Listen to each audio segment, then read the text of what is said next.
Hello student, कैसे हैं आप सभी। उम्मीद करता हूँ सब अच्छे होंगे, स्वस्थ होंगे, मस्त होंगे। आज के इस वीडियोस में हम जानेंगे लीवर एब्सिस के बारे में। लीवर एब्सिस का इंट्रोडक्शन यहाँ पर हम देखेंगे, इसके टाइप ऑफ लीवर एब्सिस देखेंगे, कॉजेस एंड रिस्क फैक्टर के बारे में हम बात करेंगे, क्या इसके साइन एंड सिम्टम होते हैं, क्लिनिकल मैनिफेस्टेशन उसके बारे में बात करेंगे।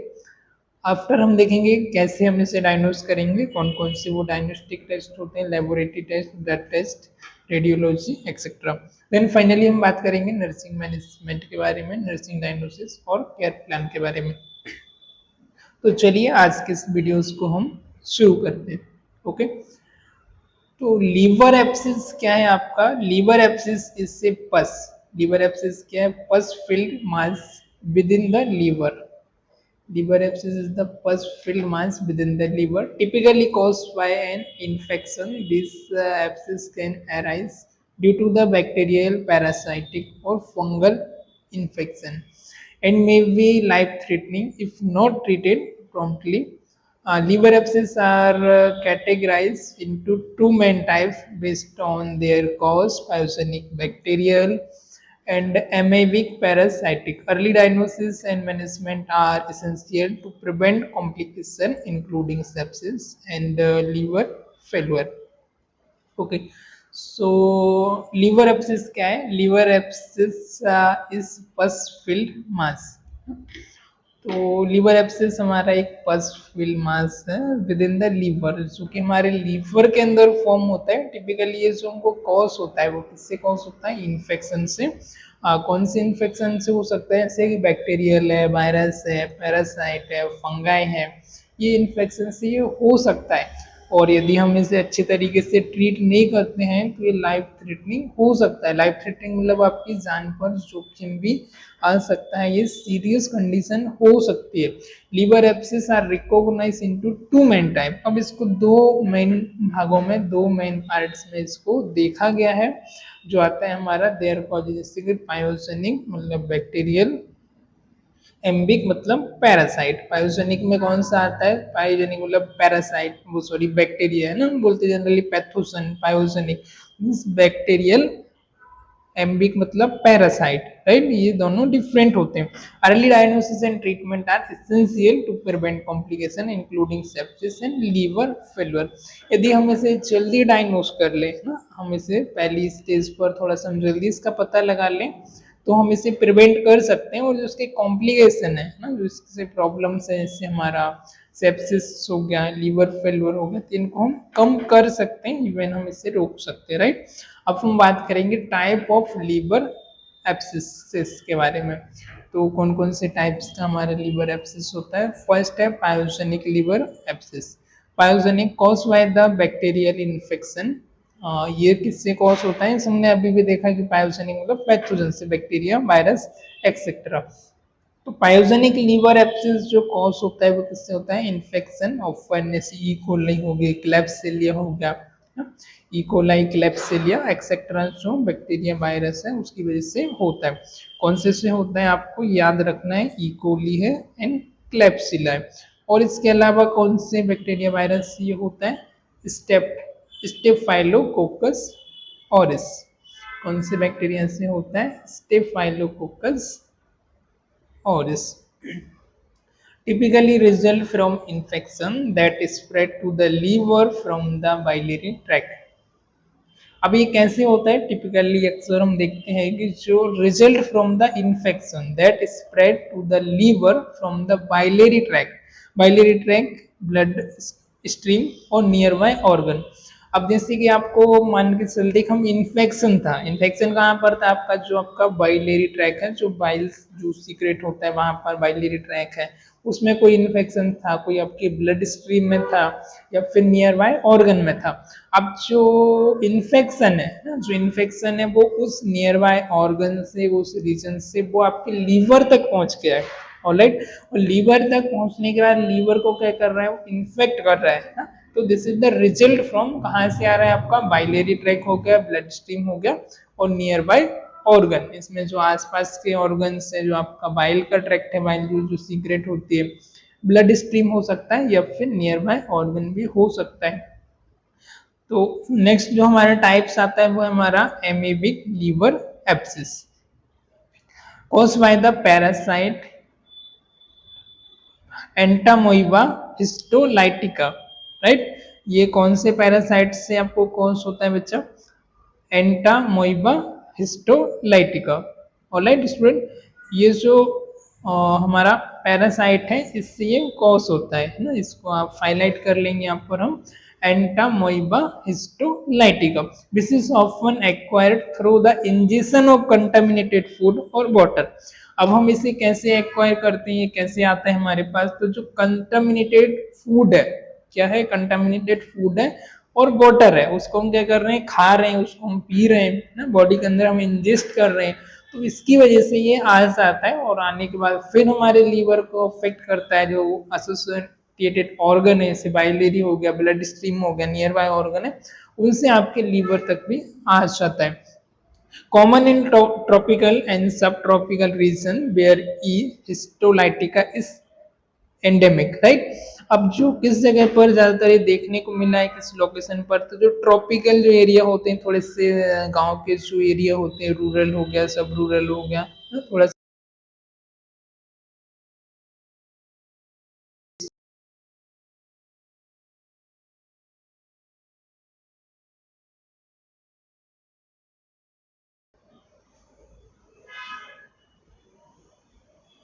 Okay, alright, sorry for interruption, वो गूगल असिस्टेंट ओपन हो गया था, है ना। तो चलिए हम वापस से कंटिन्यू कर लेते हैं। ये तो हम कहाँ पर थे? ऑलराइट, तो ये जो कॉज होता है वो इस जगह पर हमको ज्यादातर देखने को मिलता है, ट्रॉपिकल और सब ट्रॉपिकल, थोड़ा सा जंगल एरिया में, थोड़ा सा गांव देहात के एरिया में हमको ज्यादा देखने को मिलता है, या फिर वहां पर ई हिस्टोलाइटिका के एंडेमिक ज्यादा है, उस रीजन पर आप जा रहे हैं तो उसकी वजह से भी आपको ये अफेक्ट कर सकता है। Alright, got it. तो यहाँ तक आपको समझ आया होगा। Then fungal liver abscess less common, fungal liver abscess से लेस कॉमन है, थोड़ा सा कम होता है और cause by fungal infection, typically candida species, है ना, कॉज बाय फंगल इन्फेक्शन। और ये किससे कॉज होता है बेटा? फंगल इन्फेक्शन है उससे कॉज होता है। टिपिकली किस कौन सा फंगल से कॉज होता है? कैंडिडा स्पेसिस, है ना, कैंडिडा का जो स्पाइसिस है प्रजाति है, उससे ये आपको कॉज होता है, पर ये कम होता है, ज्यादा नहीं मिलता है, बहुत कम देखने को मिलता है। Often seen in immuno compromise patient, किस पेशेंट में मिलता है, देखने को मिलता है? Immuno compromise. इम्यूनो कम्प्रोमाइज मतलब विच पेशेंट, दोस्त जिनका हमारा इम्यूनिटी क्या होता है? वीक होता है, ऐसे पेशेंट मिलता है। सच एज, ऐसे किस पेशेंट का कम हो सकता है? किसी को HIV है, एड्स है, कोई कीमोथेरेपीज वगैरह चल रही, तो उस केस में क्या होता है? जो रोग प्रतिरोधक क्षमता है इम्यून सिस्टम में, वो क्या होता है? वीक हो जाता है। तो ऐसे पेशेंट को जल्दी से इन्फेक्शन होने के चांस होते हैं। Alright, got it. नेक्स्ट आता है हमारा causes and risk factor. Okay, causes and risk factor के बारे में यहाँ पर हम बात करेंगे। तो फर्स्ट वन हम देखते हैं कॉजेस। कॉजेस क्या क्या है इसके? Bacterial infection spread from the gastrointestinal, GI tract, biliary system और ब्लड स्ट्रीम। अब आपका जो इन्फेक्शन है गैस्ट्रोइंटेस्टाइनल, वो कहाँ से आ रहे हैं? GI ट्रैक्ट से, देन बाइलियरी सिस्टम से और ब्लड स्ट्रीम से। ये कॉजेस हो गया। अगला कॉजेस क्या है? Parasitic infection with E histolytica. किससे हो रहा है? पैरासाइटिक इन्फेक्शन से, ई हिस्टोलाइटिका से हो रहा है। एंड ट्रामा और इंजुरी टू द लीवर। अब लीवर में कोई ट्रामा हो जाना, कोई इंजुरी हो जाना, उसकी वजह से भी हो सकता है। अगला है surgical procedure involving the liver और बाइलियरी सिस्टम। अब कोई सर्जिकल प्रोसीजर की वजह से हो सकता है ना, और जो कि इन्वॉल्व करती है आपके लीवर और बाइलियरी सिस्टम्स को। अगला रिस्क फैक्टर क्या क्या हो सकते हैं भाई? तो रिस्क फैक्टर में बाइलियरी ट्रैक्ट डिसीज, अब बाइलियरी ट्रैक्ट गॉल स्टोन है ना, एंड कोलिनसीटाइटिस है, तो उस दोनों की वजह से भी आप पे हो सकता है।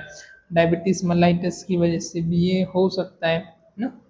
देन अगला आ जाएगा आपका यहाँ पर, एक minute, okay, immuno compromise patient को हो सकता है, इन्फ्लेमेटरी बबल डिसीज है उसकी वजह से हो सकता है, पुअर सैनिटेशन हाइजीन है उसकी वजह से हो सकता है, स्पेशली ऐसे रीजन है जहाँ पर ई स्टोलाइटिका ज्यादा है उस जगह पर आपको हो सकता है।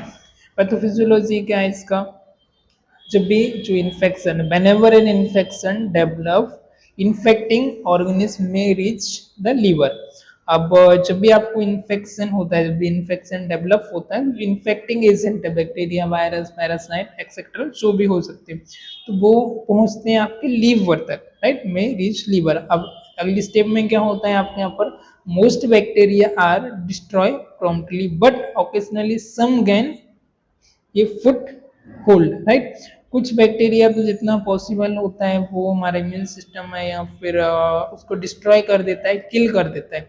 फिर भी ओकेजनली कुछ बैक्टीरिया हैं वो पहुंच जाते हैं, फुट होल्ड कर लेते हैं, अपना पैर जमा लेते हैं वहां पर। And however Kupffer cell lining the hepatic sinusoid clear pathogens so effectively that infection rarely occur, but when pathogen exceed they destroy hepatic tissue। just a minute। Okay अब जैसे क्या होता है, however Kupffer cell lining the hepatic sinusitis clear pathogen so effectively that infection rarely occur. अब जो Cooper sales होते हैं ना, हाउएवर, तो जो कूपर सेल क्या करते हैं, लाइनिंग बनाते हैं हेपेटिक जो साइनोसाइटिस है उसके पास, जो कि क्लियर करता है आपके पैथोजन्स को, सो effectively that infection rarely occur.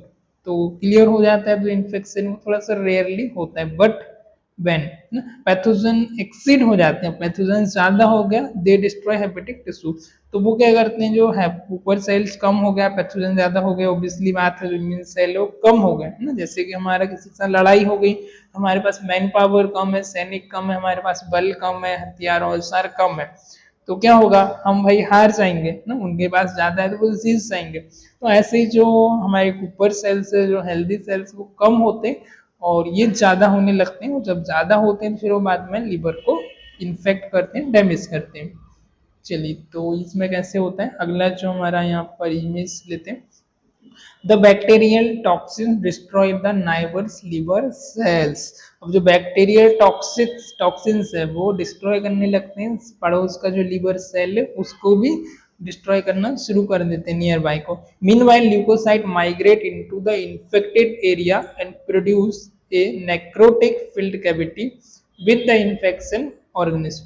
अब इसके बाद क्या होता है, मीनवाइल जो ल्यूकोसाइट्स हैं ना, ल्यूकोसाइट माइग्रेट करते हैं इन्फेक्टेड एरिया में जहाँ पर इन्फेक्शन हुआ एंड प्रोड्यूस करते हैं किसको, नेक्रोटिक फील्ड कैविटी को with the infectious organism, infectious organism है उसके साथ, right. The result is an abscess cavity full of a liquid containing living and dead leukocytes, liquefied liver cells and bacteria. The result is an abscess. अब इसकी वजह से क्या होता है, आपको एब्सिस का फॉर्मेशन हो जाता है, एब्सिस की आपकी कैविटी बन जाती है, abscess cavity full of liquid and containing living and dead leukocyte है ना, जो कि कंटेंट किसका होता है इसमें, जो लिविंग एंड डेड ल्यूकोसाइट उनका, जो कि लिक्विडिफाई करती है आपके लिवर सेल को इन बैक्टीरिया को। Liquidify liver cell and leukocyte which was from the rest of the liver forming liver abscess, right। Liquidify liver cell and leukocyte। अब लिक्विडिफाई करता है लीवर सेल्स को एंड उनको just minute, okay, liquidify liver cell and leukocyte को and liver cell उनको liquidify करते हैं, which wall from the rest of the life, which walls of from the rest of life and liver forming abscess, और liver आपका abscess का finally form करता है। अब जो भी वहां पर सेल्स हैं वो लिक्विडिफाई हो गया, ल्यूकोसाइट हो गया, बैक्टीरियल सेल्स हो गया, है ना।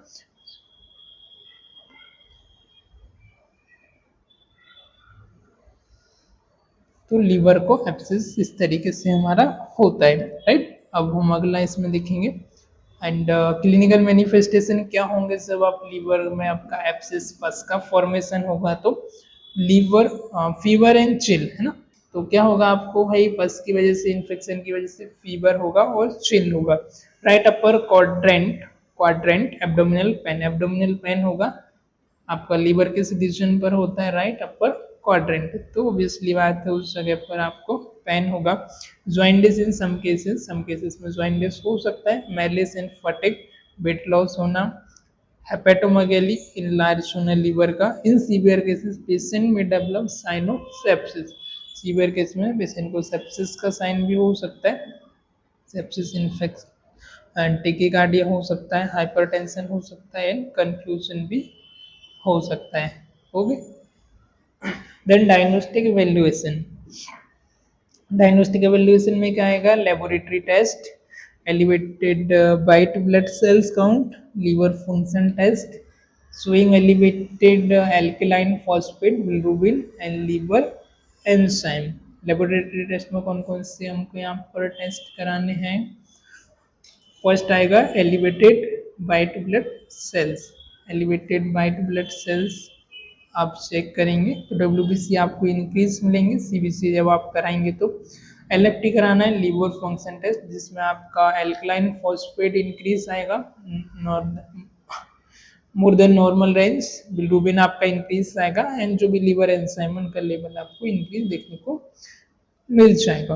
ब्लड कल्चर में भी positive in pyogenic एप्सिस, blood culture आपका डेफिनेटली पॉजिटिव आ सकता है यदि आपको पायोजेनिक एप्सिस है तो। इमेजिंग स्टडी में क्या क्या कराएंगे यहाँ पर आप, USG कराएंगे, जिसमें आप फर्स्ट लाइन आपका टूल होता है डायग्नोस्टिक टेस्ट के लिए, जो कि आपको रिवील करता है फ्लूइड फिल्ड सैक को, स्पेस वगैरह कैविटीज को, right.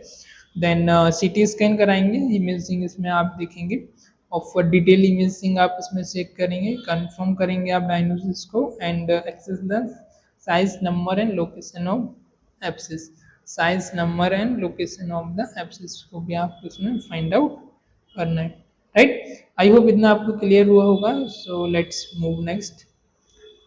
Okay, shall we move on. Okay next, तो नेक्स्ट आपका है MRI। MRI आप कराएंगे डिटरमाइन करने के लिए लीवर लीजन्स, एस्पिरेशन, पस, एक्सिस, एप्सिस वगैरह को। एंड फाइन नीडल एस्पिरेशन, जो प्रोसीजर है फाइन नीडल एस्पिरेशन आप करा सकते हैं, परफॉर्म कर सकते हैं, जिसमें आपको पॉजिटिव ऑर्गेनिज्म वगैरह हैं वो भी आपको गाइड मिल जाएगा, कौन सी एंटीबायोटिक थेरेपी देना है, कल्चर वगैरह भी आप करा सकते हैं। फाइनली बात करेंगे मैनेजमेंट के बारे में, क्या क्या इसका मैनेजमेंट है। तो मैनेजमेंट सबसे पहले एंटीबायोटिक, एंटीबायोटिक में ब्रॉड स्पेक्ट्रम ऑफ एंटीबायोटिक, सेफ्टोटाइजिन, सेफ्ट्रिजोन आप दे सकते हैं। पायोजेनिक एप्सिस के लिए फॉर टिपिकली 4 to 6 वीक, कितने 4 to 6 वीक आपकी कंटिन्यू चलनी चाहिए। यदि एम्बे वीक है तो उसके लिए आपका मेट्रोनिडेजोल जाएगी आपकी, मेट्रोनिडेजोल ड्रग चॉइस ऑफ ड्रग है, मेट्रोनिडेजोल फर्स्ट लाइन, राइट। उसका एंटीबायोटिक में आप कोई भी दे सकते हैं, हायर एंटीबायोटिक है, ब्रॉड स्पेक्ट्रम भी आप दे सकते हैं। एंटीपैरासाइटिक थेरेपी में एमेविक एप्सिस ट्रीटमेंट इंक्लूड, जैसे कि इसमें आप कहा जाता है मेट्रोनिडेजोल आएगी इसमें भी आपकी, and sometime follow the paromomycin भी दे सकते हैं to eliminate intestinal carriage, intestinal जो भी कैरीज है उनको एलिमिनेट करने के लिए ये भी जा सकती है। अब इसका सर्जिकल मैनेजमेंट क्या है, तो सर्जिकल में आप क्या करेंगे, परक्यूटेनियस ड्रेनेज, आप परक्यूटेनियस से डायरेक्ट नीडल इंसर्ट करके आप एप्सिस को ड्रेन करेंगे। Commonly use for the larger एप्सिस, यदि आपको लार्ज एप्सिस हुआ है तो इस केस में हम इसका यूज करते हैं। That do not respond to antibiotic alone, जो कि एंटीबायोटिक से ठीक नहीं हो पा रहे हैं, कोई रिस्पॉन्ड नहीं मिल रहा है, उस केस में सर्जिकल ड्रेनेज करेंगे हम, reserve for the cases where percutaneous drainage is ineffective. Surgical drainage किस केस में होगा आपका, reserve for cases percutaneous drainage is ineffective, percutaneous यदि इनइफेक्टिव हो रहा है तब हम सर्जिकल करेंगे। Abscess is complicated by rupture,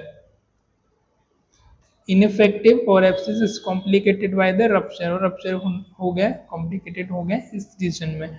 अब नर्सिंग मैनेजमेंट इसका क्या होगा, असेस एंड मॉनिटर। फर्स्ट आपको असेस करना है, असेसमेंट करना है, मॉनिटर करना है, रेगुलर आपका वाइटल साइन हो गया, टेम्परेचर हो गया, फीवर को आपको डिटेक्ट करना है ना, साइट ऑफ वुंड में इन्फेक्शन तो नहीं हो रहा है, एब्सिस का फॉर्मेशन तो नहीं है ना, एब्डोमिनल पेन मॉनिटर करना है, फंक्शन एलएफटी फंक्शन टेस्ट को ट्रेस करना है क्या आ रहा है, साइन को मॉनिटर करना है, सेप्सिस में तो नहीं जा रहा है आपका पेशेंट ना, मेंटल स्टेटस तो कुछ चेंज नहीं हो रहा उसका, हीमोडायनामिक इनस्टेबिलिटी तो नहीं है एक्सेट्रा। पेन को मैनेज करना है, जो भी पेन किलर एडवाइस की हुई है डॉक्टर ने एनाल्जेसिक, वो पेशेंट को इंट्रोड्यूस करना है, पेशेंट को इनकरेज करना है रिलैक्स के लिए, रिलैक्सेशन टेक्निक को प्रॉपर पोजीशन करना है ना, रिलीफ पेन के लिए कंफर्टेबल जो भी टूल्स है वो प्रोवाइड करना है, इन्फेक्शन को कंट्रोल करना है ना, स्ट्रिक्टली हैंड हाइजीन और जो भी एसेप्टिक टेक्निक्स है उनका यूज करना है during the care of patient, educate करना है आपको पेशेंट को ना, educate the patient family infection, parasitic and patient को भी आपको एजुकेट करना है, कंप्लीटली आपको एजुकेशन देना है, कंप्लीट फुल ऑफ कोर्स के बारे में, एंटीबायोटिक के बारे में, एंटी पैरासाइटिक ट्रीटमेंट क्या है पेशेंट को एम्फसाइज करना है, इंपॉर्टेंट जैसे फॉलो अप हो गया, अपॉइंटमेंट हो गया, मेडिकेशन के बारे में, ट्रीटमेंट के बारे में ना, डाइट के बारे में मॉनिटर करना है, री ऑक्यूरेंस वापस से तो नहीं हो रहा है, लाइफ स्टाइल उसकी मॉडिफिकेशन करना है, एल्कोहल करना है जिससे कि एल्कोहल को अवॉइड करना है, राइट, प्रॉपर हाइड्रेशन होना चाहिए, प्रॉपर न्यूट्रिएंट होना चाहिए, पेशेंट को न्यूट्रिशनल एंड हाइड्रेशन सपोर्ट के लिए एनकरेज करना है, क्या खाना है, कितना पीना है, पानी ज़्यादा पीना है एक्सेट्रा उनको बताना है। तो ओवरऑल कंक्लूजन इसका कॉन्क्लूजन ये है कि हम इसे मैनेज कर सकते हैं लिवर एब्सिस को इफेक्टिव तरीके से यदि हम इसे अर्ली स्टेज में फाइंड आउट करें और मल्टी डिसिप्लिनरी अप्रोच की वजह से हम इसे डेफिनेटली मैनेज कर सकते हैं, and basis on the sign and symptom, और नर्स का भी इसमें एक इम्पोर्टेंट रोल होता है एज वेल एज फिजिशियन का, डॉक्टर का। तो it's all about the liver abscess. चलिए तो थोड़ा सा हम 5 मिनट और लेंगे, 4 से 5 मिनट में हम इसे सम ऑफ कर लेते हैं। तो सबसे पहले हमने देखा लीवर एब्सिस आपका क्या है, सिंपल भाषा में देखा जाए तो लीवर में एक आपका फर्स्ट फील्ड मास का फॉर्मेशन होना within the liver, this is the liver abscess. ये आपका इन्फेक्शन की वजह से हो सकता है, एब्सिस का फॉर्मेशन बैक्टीरियल की वजह से हो सकता है, पैरासाइटिस की वजह से हो सकता है, फंगल की वजह से हो सकता है, इवन आपका लाइफ थ्रेटनिंग कंडीशन हो सकती है if not treated promptly. Liver abscess are categorized into two main, अब इसको दो मेन कैटेगरी में डिवाइड किया है इसके कॉजेस के अकॉर्डिंग। फर्स्ट है pyogenic bacterial and amoebic parasitic, right. जो पायोजेनिक होती है वो इन्फेक्शन बैक्टीरिया वायरस की वजह से होता है, पैरासाइटिक एम्बिक जो होती है वो पैरासाइट की वजह से होती है, इंक्लूडिंग जैसे कि इसका मेजर जो कॉम्प्लिकेशन है वो क्या क्या हो सकता है, इनकेस हम इसे प्रिवेंट नहीं करते हैं, अर्ली डायग्नोसिस नहीं करते हैं, लीवर आपका फेल हो सकता है, सेप्सिस हो सकता है। टाइप्स में हमने देखा पायोजेनिक, नॉन पायोजेनिक, स्पेशली जो कॉज है वो किससे होता है, पायोजेनिक का स्टेफाइलोकोकस ऑरिस, ये इसका मेन बैक्टीरिया है जो आपको कॉज करता है। एम्बीबिक जो होती है वो किससे होता है, Entamoeba histolytica, Entamoeba histolytica, right. ये हम कैसे इंजेस्ट करते हैं, कंटामिनेटेड फूड और वाटर से। फंगल की वजह से भी हो सकता है, फंगल में कैंडिडा की जो प्रजाति है वो आती है, स्पेशली इम्यूनो कम्प्रोमाइज पेशेंट को ये ज़्यादा रिस्क होता है। कॉजेस क्या क्या हो सकते हैं इसके, बैक्टीरियल इन्फेक्शन हो सकता है, पैरासाइटिक हो सकता है, ट्रॉमा हो सकता है ना, ट्रॉमा और इंजुरी, सर्जिकल प्रोसीजर हो सकती है, रिस्क फैक्टर में बाइलेरी ट्रैक्ट डिसीज हो सकता है, डायबिटीज मेलाइटस हो सकती है, इम्यूनो कम्प्रोमाइज पेशेंट की वजह से हो सकता है, इन्फ्लेमेटरी बबल डिसीज से हो सकता है, पुअर सैनिटेशन से हो सकता है, पैथोफिजियोलॉजी हमने आपको समझा दी है, राइट। तो इस तरीके से हमारा हो सकता है, सिम्टम्स हो गए फीवर होना, चिल होना, जॉइंटिस होना, जनरल मैंडिस होना, वेट लॉस होना, हेपेटोमेगाली, लीवर का साइज इंक्रीज होना, मासिस बढ़ जाना ना।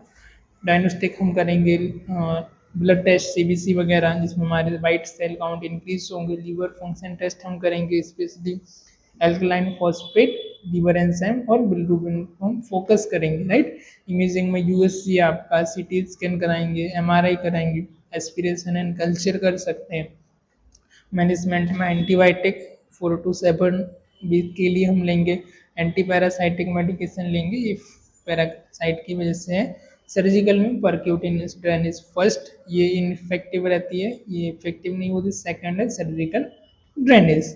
फाइनली नर्सिंग मैनेजमेंट में nursing assessment, monitor, pain management and patient comfort और prevent from the sepsis infection patient education, right? All right, तो आज के लेक्चर में फिलहाल इतने ही, मिलते हैं किसी और लेक्चर में। Till the time goodbye, keep learning, keep growing, thank you for watching this.